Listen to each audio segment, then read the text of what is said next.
The second resurrection leads to the second death. In other words, unbelievers. That's describing unbelievers. If you're categorized in the second resurrection, that's all unbelievers. Because the second resurrection is during this time right here at the great white throne. You do not want to come back just to be thrown into fire. I mean, how bad would that be? You just came out of a place called hell or torments, and now you're going into a lake of fire.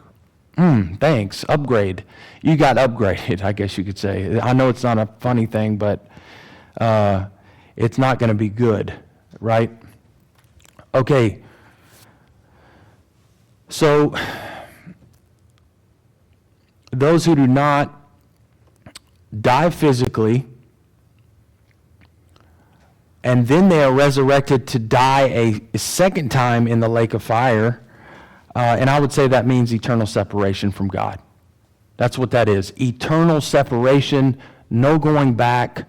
This is the final destination. And this is kind of another one of those pivotal verses, because after this point in the Bible, in the entire Bible, is when things shift. This is it.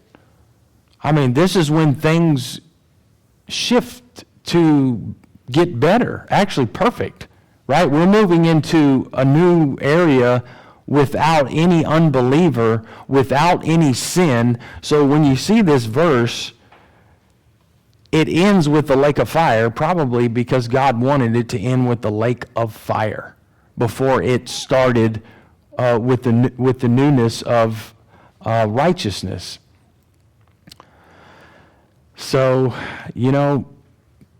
physical death is something that we all have to deal with, but it still needs to be said, the only reason people are here, the only reason their name is not in the book of life is because they rejected the giver of that life.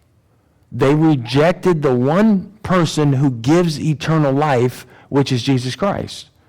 That's why their name isn't in his book of life.